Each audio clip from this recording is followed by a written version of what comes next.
Yes, sir. We're officially back at it. This is Boog Nice coming at you with the SH Figuarts Star Wars Rogue One movie Combat Assault Tank Commander figure review.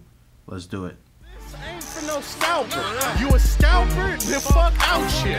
This one's for them real collectors. That's army building and posing figures. Marvel Legends, imports, mini mates, I'm fucking with them.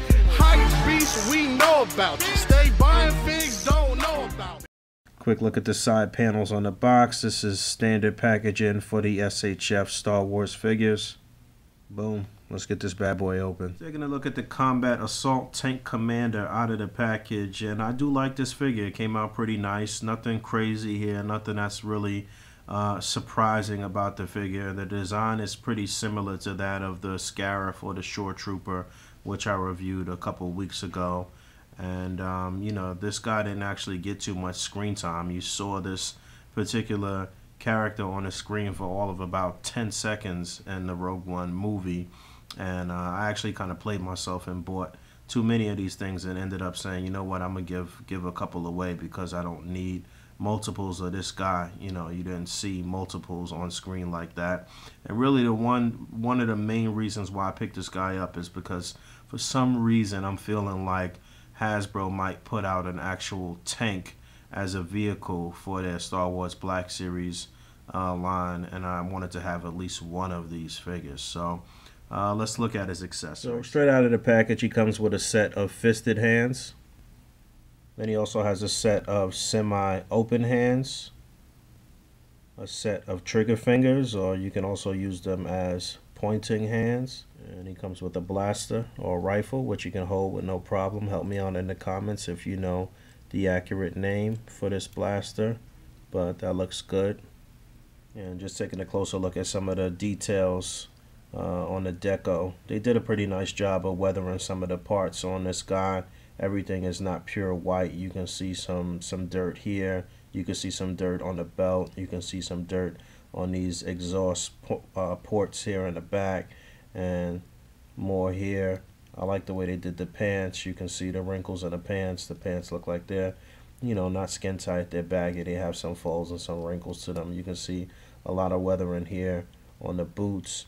Nice range of motion on the articulation. The way the helmet sits or the head sits on the neck, you actually get pretty decent articulation in the head. It'll look up and down and left and right and pivot with no problem.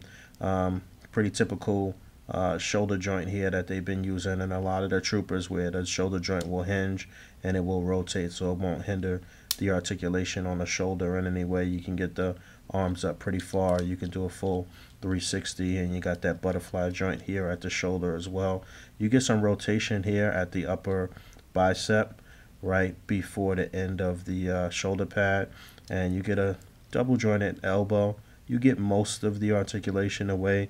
The wrist guard or the forearm guard is kind of shaped here. It does allow you to get it more than 90 degrees. You get rotation here at the forearm. You get a hinge and a swivel on the wrist. The upper torso will go back pretty far and go forward a decent amount. You do get a little added articulation at the lower abdomen. You can turn it left and right at the lower abdomen and at the upper torso. Same thing on both sides as far as the arms go. These little pouches here are articulated, so you can get the legs up pretty far, which are on a ball peg here at the pelvis. It will rotate on this joint as well. You get a double jointed knee.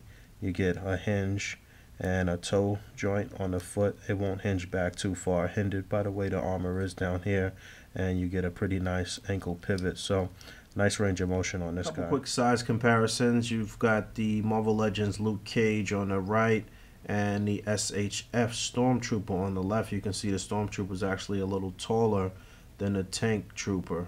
And there he is next to a NECA figure, which is typically a 7-inch scale figure, and the Star Wars Black Series Stormtrooper there on the right, which is just a tad bit taller. So definitely a nice figure. I do like the way this guy came out. I wouldn't say that it's nice enough to army build him at $50 a pop, especially considering that this is the Tank Commander and not a regular grunt.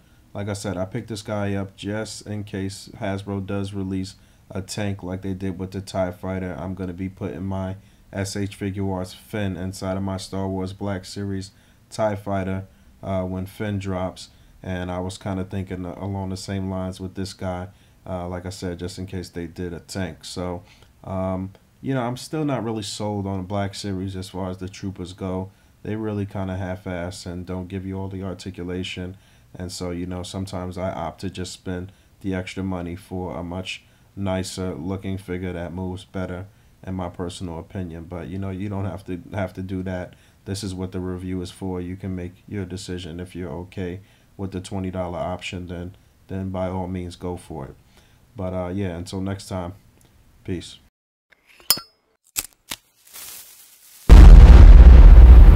That's crispy.